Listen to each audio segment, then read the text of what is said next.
Bonjour à toutes et à tous. Aujourd'hui, je suis avec Audrey-Anne, qui est l'une des participantes du premier cercle des Amis Libres et Inspirés qui a eu lieu il y a environ 2 ans. Donc, si tu me suis depuis quelque temps, tu es peut-être allé voir avec curiosité les autres vidéos. Et si tu l'as pas encore fait, je t'invite à le faire parce que dans chaque vidéo, chacune partage un peu de son essence, de sa vibration. Et il y a quelques pépites à aller récolter par-ci par-là. Donc, il faut y aller. Et aujourd'hui, Audrey-Anne, elle est avec moi. Et un petit peu comme pour toutes les interviews, je rappelle que c'est un témoignage qui se fait 2 ans plus tard. Et donc 2 ans plus tard, ça veut dire qu'il y a plein de choses qui ont cheminé. Il y a pu avoir des boucles, il y a pu avoir d'autres connexions avec d'autres coachs et accompagnants. Et Audrey-Anne, elle parle avec qui elle est maintenant. Et c'est ça aussi qui est passionnant, c'est de pouvoir voir quelles sont les traces, qu'est-ce qui reste d'un travail qu'on fait ensemble et comment ça prend forme en fait dans notre quotidien, comment on arrive à l'intégrer, sachant que accueillir notre essence, c'est un défi. Et c'est un défi du quotidien, en fait. Pas dans le sens c'est difficile, mais dans le sens on se rencontre et on se re-rencontre à travers ce que le quotidien nous amène. Donc tout d'abord, merci Audrey-Anne de ta présence. Merci de ton invitation, Isabelle. Et puis voilà, un peu comme pour tout le monde, tu vois, la première question que j'ai envie de te poser, c'est est-ce que tu te souviens comment c'était avant de t'engager dans le cercle, même si c'est passé du temps depuis? Ouais, c'est vrai que c'est assez loin. En même temps, je trouve ça hyper intéressant d'avoir cette perspective globale enfin voilà, depuis ces 2 ans, de prendre le temps de se poser. Du coup, moi, il y a 2 ans, j'étais pleine d'interrogations. En fait, j'amorçais un processus, mais lequel je savais pas quoi. J'avais envie de commencer une activité. Enfin, c'était vraiment assez flou en fait. Ça faisait peu de temps que mes enfants étaient déscolarisés, donc il fallait aussi trouver cet équilibre entre ma vie familiale, personnelle et puis ma vie professionnelle, ce que j'avais envie de faire. J'avais suivi à l'époque une formation pour être consultante en parentalité. Je proposais également des ateliers d'éveil ludique au bien-être pour les enfants. Et je faisais des ateliers de signes pour bébé. Mais les ateliers de signes pour bébé, c'était déjà des choses que je faisais depuis longtemps. Et voilà, j'avais ces trois composantes qui me plaisaient et en même temps, j'avais envie d'en faire quelque chose qui soit moi, vraiment moi. Enfin, ça me plaisait énormément, mais voilà, c'était des réseaux auxquels je me suis rattachée, intégrée. Et je sentais qu'il y avait autre chose qui m'appelait sans savoir quoi. Enfin voilà, je savais que le relationnel, être avec les personnes, accompagner, c'était vraiment quelque chose qui était important pour moi. Mhm. Mais qui, quoi, comment, voilà, c'était beaucoup de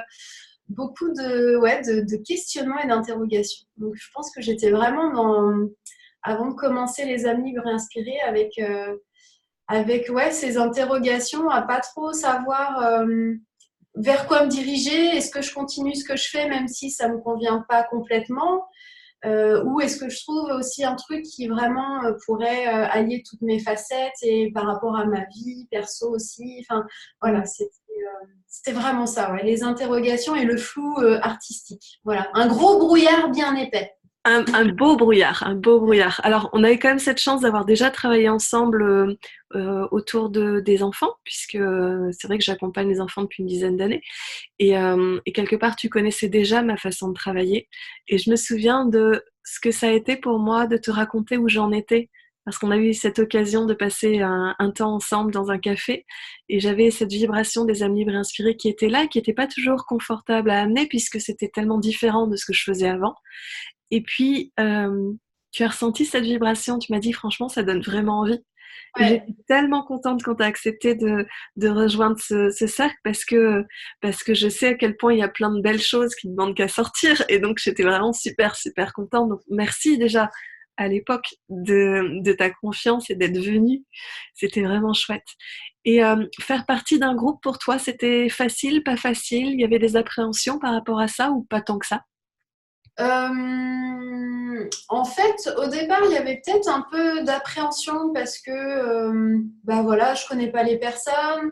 Est-ce que je vais réussir à me livrer autant que enfin, je sais pas, il y avait cette notion un peu de, oui, d'appréhension au départ sur, ok, mais qui va être là? Et est-ce que je vais réussir à me délivrer, enfin, à me dévoiler plutôt, plus que délivrer, mais à me dévoiler vraiment pour aller jusqu'au bout de ce processus. Et en fait, je sais pas, ça se fait hyper bien. Puis je connaissais déjà quelqu'un du groupe, donc voilà, ça amène déjà. Je dis ah bon, au moins il y a cette personne que je connais, c'est cool. Et puis les liens se tissent très vite. Enfin, tu as cette euh, je sais pas si je peux parler de magie, mais en tout cas, tu crées cette alchimie qui fait qu'on se sent bien aussi et tout de suite, les liens se font, se tissent, même si c'est à distance. Voilà, il y a eu des choses très très fortes avec chacune des personnes du groupe, du premier groupe. Voilà, c'était vraiment très très chouette et assez rapidement ça s'est fait en fait. Donc mes appréhensions un peu au départ de je connais pas, je me suis inscrite là-dedans parce que ça me faisait envie, mais est-ce qu'avec le groupe ça va bien se passer? Bah, au final ça s'est très vite évaporé, évanoui pour être juste dans l'instant présent et puis avec la curiosité aussi de savoir comment chacun vit les choses à son niveau. Enfin voilà, c'est hyper intéressant du coup. Enfin, moi j'ai adoré. Et, justement, dans cette évolution de groupe, euh, comment je pourrais formuler ça? La question qui me vient, hop, je vais essayer de la récupérer, c'est si tu devais parler à quelqu'un de ce qu'on fait en fait dans le cercle des âmes libres et inspirées, comment tu lui dirais ça en quelques mots? En quelques mots. Bon, la concision n'est pas mon point fort. En beaucoup de mots. Pour parler de ce qui se passe dans le groupe, c'est ça? Ouais, de comment. Alors, dans le groupe et puis dans le travail qu'on a fait ensemble, en fait, au niveau du groupe, à quoi, pour toi, quels sont les mots que tu poserais dessus? En peu ou en beaucoup de mots, mais comment toi tu le décrirais? Ben, je dirais que c'est du travail individuel dans du collectif. Enfin, il y a vraiment ces deux dimensions-là, c'est-à-dire que c'est du sur-mesure tout en étant dans du collectif. Enfin, c'est en tout cas comme ça que je l'ai ressenti. C'est-à-dire que il y avait des choses qui servaient à toutes, en plus avec l'effet miroir que peuvent renvoyer les unes et les autres. Mais il y avait ce côté cette dimension où il y a des choses qui nous servent à toutes et en même temps des facettes où c'était vraiment en lien avec ce qu'on vivait chacune en fait individuellement. Et du coup, c'est ça que j'ai vraiment aimé aussi, c'est que j'étais dans ma bulle, mais ma bulle faisait partie d'un tout en fait, et toutes nos bulles faisaient un tout, enfin une unité. Il n'y avait pas de dissociation. Alors je sais que ça peut paraître un peu ambigu ce que je dis parce que je dis que je suis dans ma bulle et en même temps je parle d'unité, mais c'est vraiment mon ressenti intérieur en fait d'avoir ces temps collectifs et en même temps d'avoir des choses qui soient individualisées et vraiment adaptées au moment présent. C'est-à-dire que je me souviens des moments où je m'étais dit ah bah tiens bah pour le prochain rendez-vous j'aimerais aborder ça ou tiens je vais voir ça et puis en fait les choses au moment de ce rendez-vous étant posées et ben c'est autre chose qui est venue mais voilà c'est ça qui était juste finalement et Ouais. du coup voilà c'est vraiment ça en fait ce que je retiens c'est la bulle individuelle et le travail individualisé dans cette unité collective. Le contenant dans le contenant dans le contenant dans le contenant. Ouais, ouais. La poupée russe, quoi. Et en même temps, tu vois, c'est super intéressant pour moi d'entendre ton témoignage et d'entendre le témoignage des autres personnes qui étaient dans le cercle, parce que, bien sûr, j'ai des notions de ce qui se passe au niveau énergétique, mais de sentir les mots que chacune peut poser sur ce qui se passe, ça permet de le rendre toujours plus réel, plus concret. Et c'est ça aussi qui fait que c'était intéressant de pouvoir évoluer dans ce cercle avec vous. C'était aussi de voir que quand vous découvriez quelque chose de vous et qu'il y avait des résistances qui lâchaient, et que vous deveniez un peu plus vous-même, et ben le reste du groupe pouvait accueillir ça. Un peu Ouais, comme une communauté qui accueillerait un bébé qui vient de naître, tu vois. Le ouais, côté, on célèbre toutes les nouvelles couches qui viennent de se déposer pour être soi. Tu l'as vécu comme ça aussi ou pas? ouais, complètement. Complètement. Et c'est vrai que la force du groupe, elle est aussi là. Enfin, c'est une vraie richesse parce que c'est plus qu'un groupe, c'est un soutien, c'est des sœurs, c'est voilà, c'est une famille, quoi. C'est vraiment très, très puissant, en fait, aussi par rapport à ça. Ouais. Mhm. Avec chacune des personnalités différentes, ça veut dire qu'il y en a des en avant, il y en a des légèrement en arrière, mais celle en arrière n'était pas forcément absente. Au contraire, on sentait comme une note de musique derrière en filigrane, quoi. Mmh, Ouais. complètement. Mmh. Et donc, qu'est-ce que toi, tu as appris de ton essence par rapport à ce que tu connaissais de toi? Ça a été comment de rencontrer ton essence? Ça a été au départ assez intriguant. Enfin, je dis intriguant, mais en fait, ça a fait l'effet. Comment l'expliquer? L'effet de. Je l'ai toujours su, c'était toujours là, mais je l'avais jamais vu en fait. Oui. Donc c'était ça le côté intrigant pour moi. Enfin, le mot que je mets avec la définition.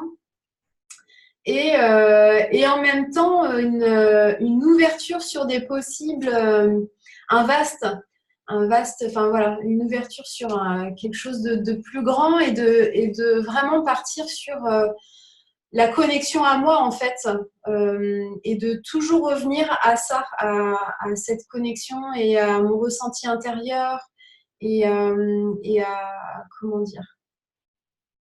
Alors mon mental, je l'ai appelé Gilberte. Parce que Gilberte, elle est très très présente et justement de dire, bah, Gilberte, elle a sa place, elle est importante, mais peut-être d'être moins en connexion avec Gilberte Hmm. et d'être plus en connexion avec mon corps, mon cœur, qui lui aussi a une autre sagesse. Et jusqu'à présent, je fonctionnais beaucoup avec Gilberte, parce Hmm. qu'en même temps, Gilberte, elle a eu son utilité. Mais voilà, cette reconnexion à mon essence, ça a permis de remettre de la circulation et de l'équilibre aussi dans mes différentes formes de sagesse intérieure. Hmm.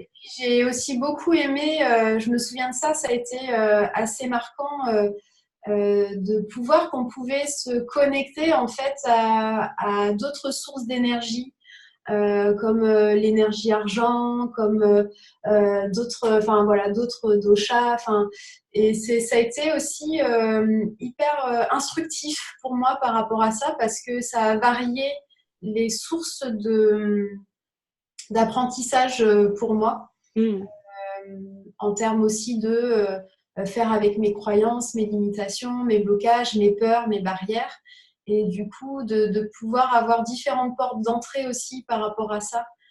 Justement bah, pour quand ça bloque, pas continuer de forcer. Parce que enfin, voilà, moi, si ça force de trop, je suis en mode ermite, je me cache et il n'y a plus personne. Et voilà, on va attendre que ça se calme. Mais vraiment, voilà, d'amener de la douceur pour essayer de voir comment je peux aborder ça de différentes facettes en fait et me respecter par rapport à ça Hmm. Donc et ouais. d'avoir finalement des petits outils, des apports qui permettaient de sentir à quel endroit ça bloquait, est-ce que c'était émotionnel, est-ce que c'était mental, est-ce que c'était énergétique, et à chaque fois d'avoir des propositions, parce qu'encore une fois, chacun prend ce qui résonne pour lui ou pour elle, mais des propositions de déblocage, quoi. C'est ça. Et par rapport à ton essence, euh, qu'est-ce que ça a changé dans l'aspect professionnel pour toi? Et ben au départ c'était encore un peu flou et puis ça s'est affiné, enfin voilà, au fur et à mesure.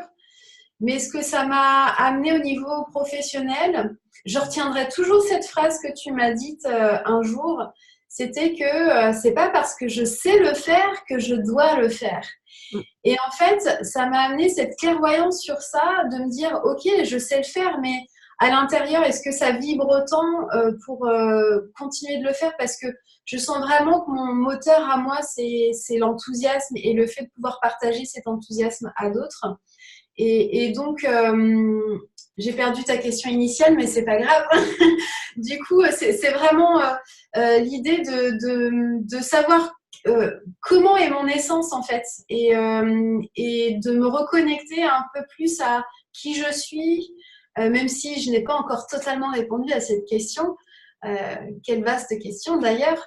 Mais voilà, j'ai en tout cas un éclairage vachement plus précis sur qui je suis, ce qui m'anime vraiment et mon essence, quel est son rôle là-dedans et comment je peux alimenter mon essence comme un moteur et en même temps prendre de la ressource, enfin voilà, pour que ça agisse en cercle vertueux et peut-être moins m'épuiser du coup puisque je suis plus à l'écoute aussi, enfin je tente, hein, il y a des ratés toujours, mais voilà, quand il y a les ratés en même temps, ça me permet de me remettre en disant ah ouais, là en fait peut-être qu'il y a eu un moment donné où j'ai trop poussé et qu'est-ce qui a été l'élément, enfin ça amène toute une prise de réflexion en fait. Oui. Donc que ça marche ou que ça marche pas, finalement ça m'a apporté ça, ça m'a amené à pouvoir me questionner pour toujours ajuster en fait mon curseur sur mon niveau à moi par rapport à mon essence et du coup être toujours dans le respect de mon rythme, de moi et de voilà j'allais dire ma folitude, mais par rapport à mon essence qui est un peu toute faux folle et tout ça, voilà, toujours avoir cette connaissance là, vraiment c'est très très précieux pour moi aujourd'hui. Je pense que toute notre vie, en fait, elle correspond au fait de se rencontrer et de se rencontrer encore. Et notre essence, elle a une vibration, comme tu dis, que tu as toujours su, mais en même temps, tu la voyais pas. Ouais. Et finalement, c'est l'histoire d'une rencontre, une histoire d'amour avec soi qu'on est en train de tisser. Et donc, il y a des moments où on reprend encore des anciens fonctionnements, et puis on est gentiment ou pas trop gentiment, ça dépend, mais toujours ramené dans notre sillon à nous, dans notre essence à nous, avec cette question de comment je fais pour la respecter davantage, comment je fais pour la laisser venir s'installer davantage dans ma vie et dans mon travail, et comment ça évolue. Donc la question de départ que je t'avais posée, c'est ce que ça avait changé dans ton travail. Est-ce qu'il y a des petites choses qui ont évolué pour toi dans ton travail? Oui, merci pour. Pas de souci. Donc, oui, bah, en fait, ça m'a permis de me repositionner aussi. Et justement, sur ce côté, c'est pas parce que je sais le faire que je dois le faire. De me dire, OK, mais qu'est-ce que j'ai envie de faire vraiment? Et du coup, les premières étapes, enfin, les choses que je pouvais proposer avant, en fait, de me dire, bah, c'est chouette, j'ai vraiment adoré faire ça. Enfin, c'était important pour moi. Mais aujourd'hui, c'est plus ce que j'ai envie de faire, c'est plus ce que j'ai envie de vivre et c'est plus ce que j'ai envie de vibrer. Même si ça fait partie de moi, tout ça, enfin, je ne peux pas le retirer. Hein, voilà, ça fait toujours partie de moi. Mais du coup, ça m'a permis vraiment de pouvoir me reconnecter à moi et de tenter de le transposer dans mon travail en essayant de. Je dis en essayant parce que même si j'ai beaucoup plus de clarification, il y a des zones encore un peu floues. Mais voilà, j'avance par rapport à ça avec cette idée de j'ai vraiment envie que mon essence et mon travail soient un, en fait, que ça fasse un, que moi, ce soit mon travail. Enfin, j'ai du mal à dissocier, à me couper en fait. Je peux pas. C'est si là je fais mon activité, c'est mon kiff. Enfin, j'adore faire ça quoi. Et en même temps, il n'y a pas bon un côté ça. Donc quand je suis au travail, c'est ça. Non, je vibre ça tout le temps de la même façon que je vibre tout le temps le fait que je sois maman, le fait que je vibre tout le temps. Enfin voilà, ça fait vraiment partie d'un tout. Il n'y a plus cette dissociation de ben voilà, il y a un côté, ça c'est la partie pro, ça c'est la partie moi dans ma vie perso, ça c'est moi en tant que maman, ça c'est moi en tant qu'épouse. Et voilà, là c'est vraiment ben, recouvrer cette forme d'unité justement aussi. Et que ça change dans le travail aussi parce que ben, c'est comme si mon fil conducteur, il était toujours là en fait. J'ai mon essence qui est mon fil conducteur. Et à partir de ce fil conducteur, bah tiens, il va y avoir un truc où je vais aller explorer ça, et puis bah, il peut y avoir cette facette-là, et ça. Mais ça fait partie de cette unité avec ce fil conducteur qui est toujours là en leading. Je ne sais pas si ça se dit, mais dans le fait de me leader, enfin de me guider. Ouais, de te guider, ça te guide, quoi. Voilà. Ouais, c'est vrai que c'est important de sentir ce fil conducteur, surtout quand on est très très créatif ou qu'on est très très empathique, parce que l'empathie ou la créativité peut nous emmener, tu sais, un peu en oh ça brille aussi. On peut avoir cette tendance-là. Et au niveau émotionnel, c'est un peu pareil. On peut avoir vraiment tendance à être aspiré dans les énergies des gens parce qu'on adore le goût qu'ils ont Et puis intérieurement, il y a une petite part de nous qui pleure. Ouh, je suis pas comme elle ou comme lui. Moi, ça me fait ça. Mais mon essence, très souvent, vient me ramener en me disant, bah oui, mais toi, t'es ça. Et le meilleur service que tu peux rendre, c'est d'être ça. Et c'est de l'incarner. Et ça prend du temps. Et ça prend le temps de s'autoriser à l'être entièrement. Et puis, il y a une deuxième chose aussi que j'avais envie de dire, c'est que finalement, même avec un fil conducteur, on tâtonne un peu pour sentir ce qui va vibrer le plus pour nous, comment ça va vibrer davantage, parce que quand on lance quelque chose, on va peut-être l'améliorer jusqu'à ce que c'est exactement le goût qu'on a envie de vivre. Et ça, c'est quelque chose qui s'inscrit dans le temps. Et la deuxième chose que j'avais envie d'ajouter, c'est que quand on a un grand projet, quelque chose qui arrive, parce que je me souviens qu'on a accueilli ensemble de temps en temps des visions qui étaient grandes et donc qui étaient effrayantes. On en parlait un petit peu là avant l'interview, c'est-à-dire que finalement en reprenant les carnets que tu as écrits à l'époque, tu vois que c'était déjà là, mais que là tu es davantage capable de te dire c'est possible et j'ai envie d'y aller, et qu'il y a peut-être encore d'autres choses qu'on avait accueillies ensemble qui vont prendre place, mais c'est aussi le temps qu'on fasse notre cheminement par rapport à ça et qu'on se sente prêt à le réaliser. Et c'est pas une course en fait, parce qu'on parle de la vraie vie. Et la vraie vie, les gens ont tendance à nous parler de productivité, de faire toujours son mieux, d'être toujours au maximum. Mais la réalité aussi derrière ça, c'est qu'il y a beaucoup de gens qui sont épuisés, qui perdent le goût et qui font de leur mieux, mais avec de la tension dans la mâchoire, ce qui va donner une énergie de pression et de volonté. Et apprendre à se donner du temps de connexion, du temps de recevoir l'intuition, c'est tellement important, surtout quand tu fais des processus créatifs.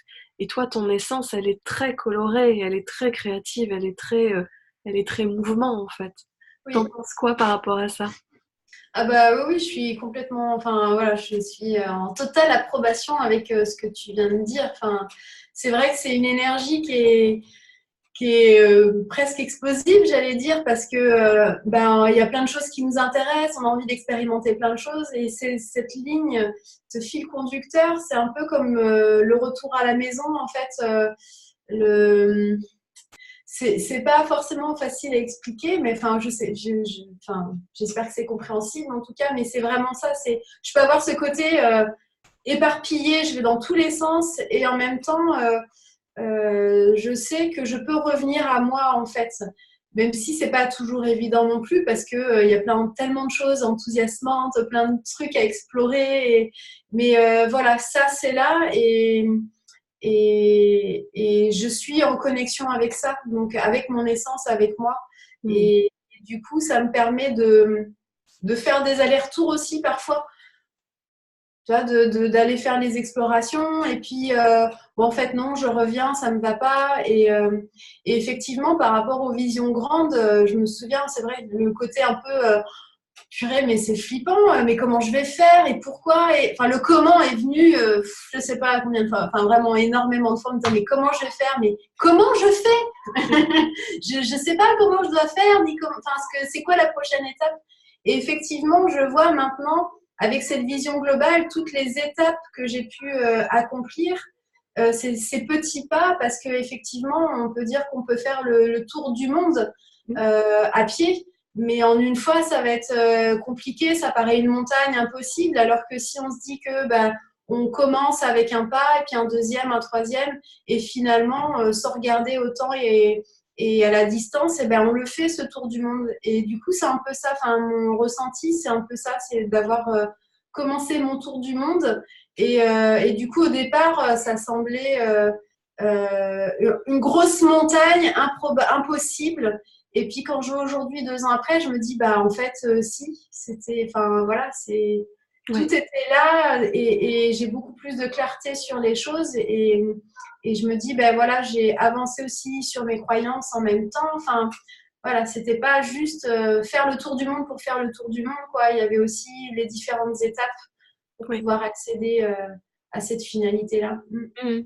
Parce que, comme tu le dis, hein, dans les étapes, ça engage tout notre être, mais c'est toujours dans le temps présent. Donc, cette petite phrase de parler du premier pas, qui fait que quand tu te retournes, tu vois que tu as fait le tour du monde, elle est importante. Ouais. Et c'est de petite action qu'on modifie réellement notre quotidien. Mais à côté de ça, ça prend tout ce qu'on est, ça prend nos émotions. Quand je dis ça prend, c'est-à-dire ça demande d'aller regarder avec lucidité nos émotions, d'aller regarder les fonctionnements qu'on a appris à avoir mais qui sont pas bons pour nous ou notre énergie. Ça demande aussi d'aller voir certaines croyances. Et il se trouve que toi, ça se devine un peu quand on voit l'arrière-plan de ton interview, mais voilà, tu évolues dans cet univers créatif, artistique, qui mine de rien porte beaucoup de croyances quand il s'agit d'en faire un métier. Et Oui, donc, finalement, tous ces petits pas que tu fais depuis 2 ans, ils sont aussi en lien avec le fait de s'autoriser à voir la vie vraiment en couleur, de pouvoir euh, le vibrer, s'enthousiasmer. Et on sent que c'est très corporel aussi comme processus. Et de pouvoir accompagner des personnes à vivre cette liberté de se lâcher sur une feuille ou sur n'importe quel support, en fait. oui. Ouais. Et où est-ce que les gens peuvent te suivre s'ils ont envie de faire ce chemin-là? Parce que ce qu'on n'a pas encore trop dit, c'est que maintenant, c'est ça que tu accompagnes. Tu accompagnes les gens à se reconnecter à eux à travers différentes propositions artistiques, mais pas que. Oui. Et éventuellement, peut-être plus tard, des retraites, peut-être des voyages. En tout cas, il y a plein de choses qui sont en ébullition. Sur quel site ou sur quelle page de réseaux sociaux les gens peuvent te trouver? Alors, sur Facebook, c'est à Rebelle et sans complexe. Mhm. Et autrement, sur mon site, c'est www.justeaudreyanne.com. Hmm. Voilà, donc juste comme le nom juste et Audrey comme le prénom Audrey et Anne comme le prénom Anne. Enfin voilà, à coller.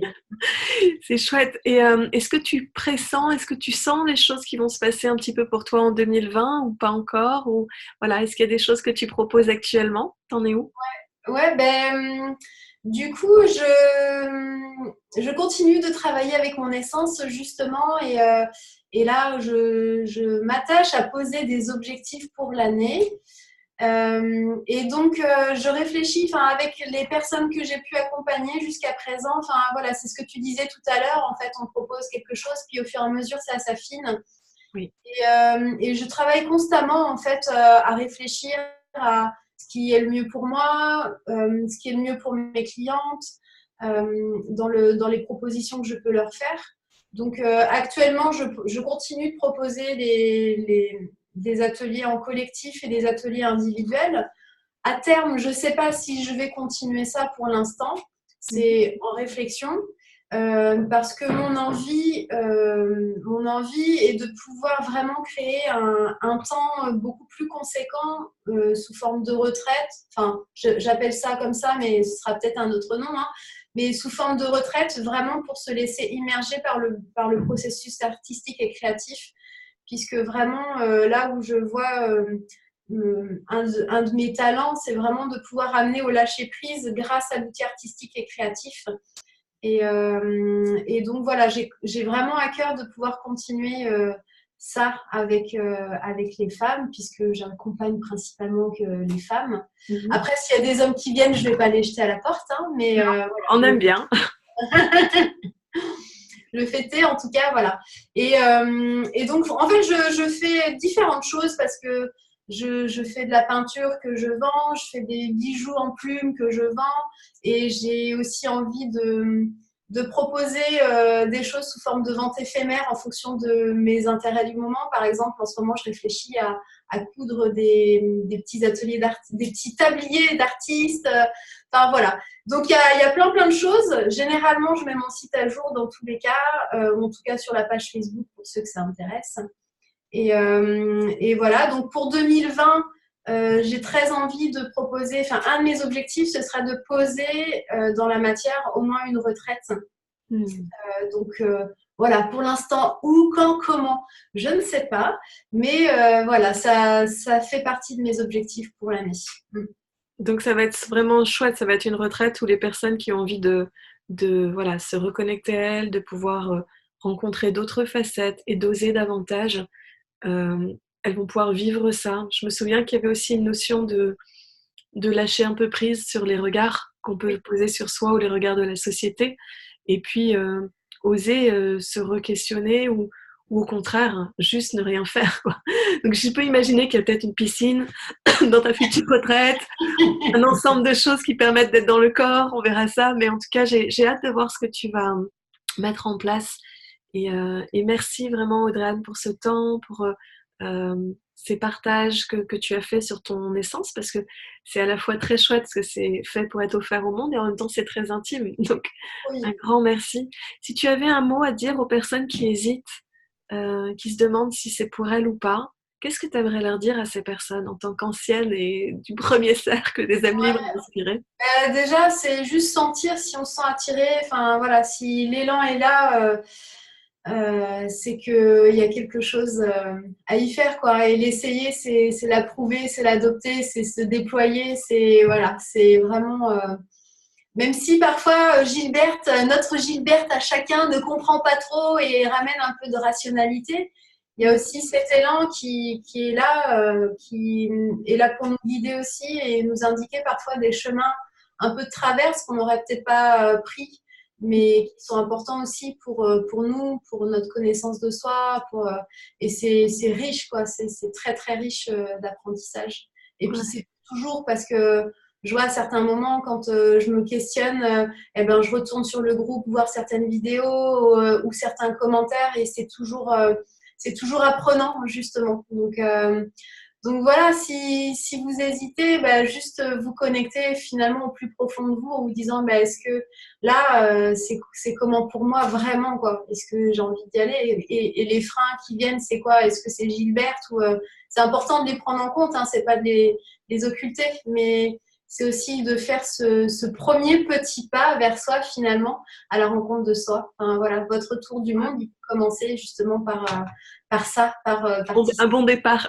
Mais Mais oui, c'est chouette que tu parles de Gilberte parce que euh, pour moi, ce processus des âmes libres et inspirées, mais que, encore une fois, je vis moi aussi, euh, ça m'a appris beaucoup à me réconcilier avec mon mental, à pas le voir comme un ennemi, à pouvoir communiquer et aller voir ce qui se passe quand j'ai des résistances, parce qu'elles sont aussi riches que les émotions, aussi riches que les intuitions, euh, parfois même plus, parce que finalement, c'est aussi par ce chemin mental qu'on arrive à amener les choses dans la matière et à comprendre comment on va pouvoir le traduire, toutes ces intuitions, et en faire quelque chose.